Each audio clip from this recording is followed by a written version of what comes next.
This other feels reality.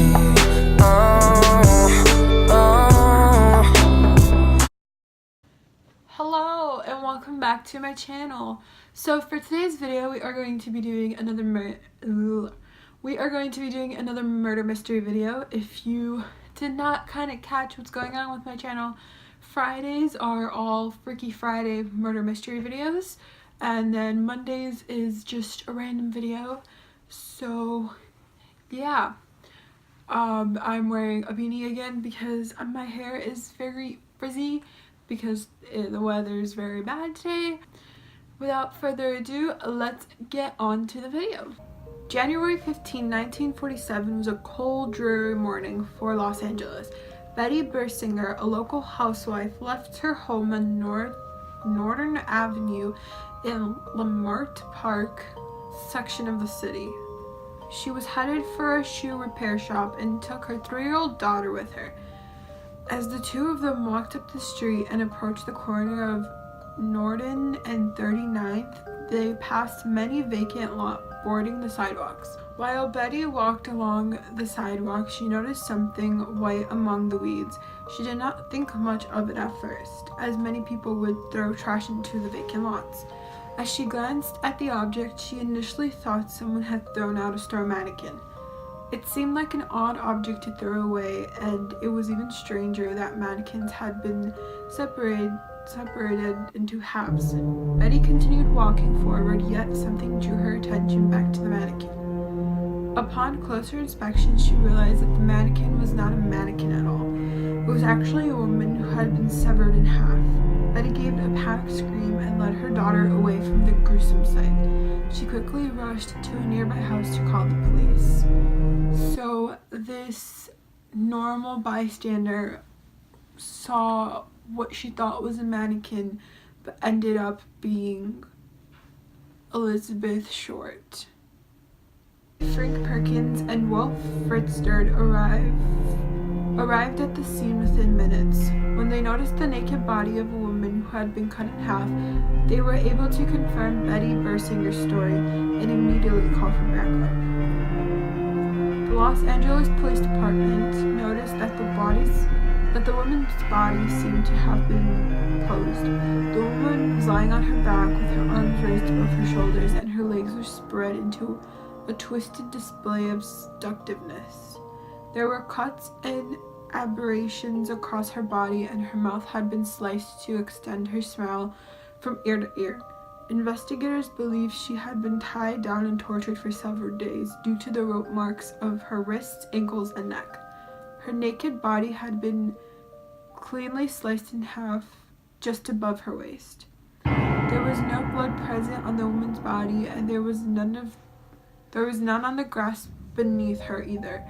Investigators determined that she had been killed elsewhere, cleaned of blood, and then dumped into a vacant lot overnight. By the time Hanson and Brown received their orders and arrived at the scene, news of the gruesome murder had already spread. The crime scene was teeming with reporters, photographers, and a crowd of curious onlookers. Hanson was furious that civilians and careless officers were trampling the crime scene and destroyed evidence, so he ordered the public to immediately clear the area. While the investigators investigated the crime scene, the woman's body was transported to the Los Angeles morgue. The LAPD wanted to identify her as quickly as possible. They lifted her fingerprints and needed to safely send them to the FBI headquarters in Washington, D.C. However, severe winter storms at that time had the potential to delay the identification request for up to a week.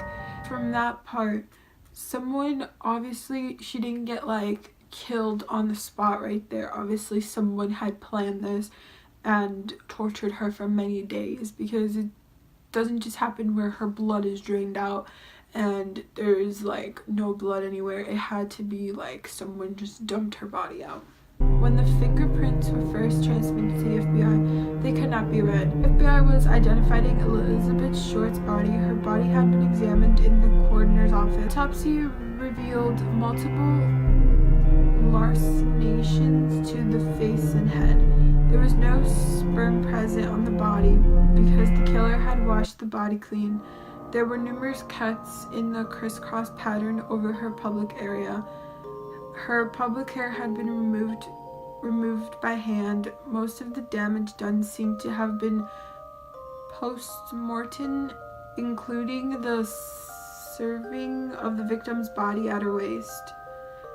The official cause of death was a hemorrhage in shock due to the concussion of the brain and lacerations of the face. So the killer who killed her did like this thorough job of just like cleaning up her body so his work cannot be traced. So he goes into saying that her mother did not want to believe the police. She did not want to think that her daughter was murdered. Why did they name her Black Dahlia?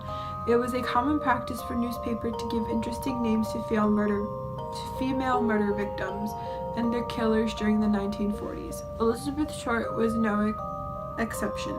The Los Angeles Times reported that customers at a drugstore in Long Beach dubbed Elizabeth Short as the Black Dahlia as a joke to reference the murder mystery, The Blue Dahlia, which was released 9 months prior to the murder. Elizabeth Short had frequented the drugstore when she first lived in Long Beach, and the customers referred Elizabeth for her black hair, black garments, and fair complexion. The police were convinced by the latter option due to mutilations present on Elizabeth's corpse, which were signs of personal vendetta. I can't say it. FBI criminal profiler and author John Douglas believed the killer must have known Elizabeth well and had some emotional attachment to her. The horrific violence inflicted upon the body and leaving the body on public display would indicate that the killer wanted the world to see Elizabeth Short and the wrongdoing that he believed she had done. This investigator believed that the killer must have known her because obviously why would a killer put a body in public view? If you killed someone and you want to get rid of the evidence, you would discard the body, but this person did not discard the body. He wanted it to be seen by the world. On January 23rd, 1947, the Examiner received a call from a man claiming to be Elizabeth Short's killer. He told the author, J.H. Richardson, that he was upset with the way the story had been told in the newspapers. He offered to mail Elizabeth Short's belongings to the paper to prove his claim. The Examiner received a package and letter formulated from magazine clippings from an anonymous sender the following day. This package included Elizabeth Short's birth certificate, business cards, photographs, and an address book with the name Mark Hansen on the cover. Mark Hansen, who had allowed Elizabeth Short to stay with him in the past, became a prime suspect in the murder. Elizabeth Short's handbag and shoe were found in a trash can the same day that the Examiner received the package. The items were found only a few miles away from the vacant lot which Elizabeth's body had been dumped. The items were identified by Robert M. Red Manley before the LAPD no longer saw him as a suspect. This could have been a major mistake on the killer's part. He likely did not assume the items would be linked to Elizabeth Short's murder yet. One of these letters to the Herald Express read, "I will give the Dahlia killing if I get 10 years. Do not try me. Do not try to find me." So technically, the LAPD received a bunch of tips and letters that people were like, I killed her. If you put me in the news, if you put me in your newspaper, I will tell you who I am. So a lot of it started to becoming hoax because people wanted to be in the news. He was trying to taunt the LAPD detectives. His messages were convoluted and confusing, causing the detectives to spend most of the time trying to decipher them.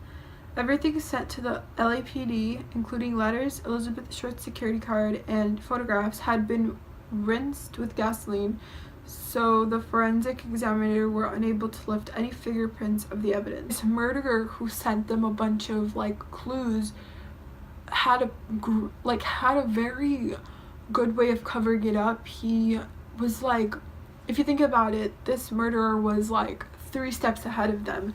He covered all his tracks, but still just wanted to keep sending them because he knew they wouldn't find him. So I don't want to read all the suspect lists, but I'm just gonna put the suspect list up here because it's a lot of names and I do not feel like reading it. There was a lot of cover-up on her murder. It was a lot of like bits and pieces, but no one can really put together what happened.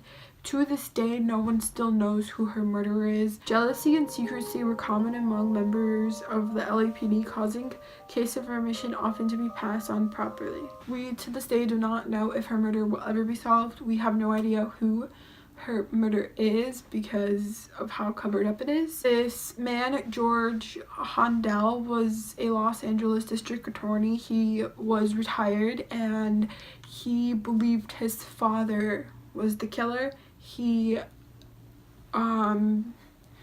found evidence and like writings and recordings that give off that his father had killed her. If we're going into my theories, I believe this case was not a one-person job. I believe that there were multiple people who have killed her. I think it was planned as a group. I think it's hard for one person to cover this up so well. I don't think one person is capable to make all these cover-ups and not get caught after all these years and after all these decades. I think it was possibly 3 to 4 people, probably from that list, who were involved. That is the end of my video. If you liked it, comment, like, subscribe.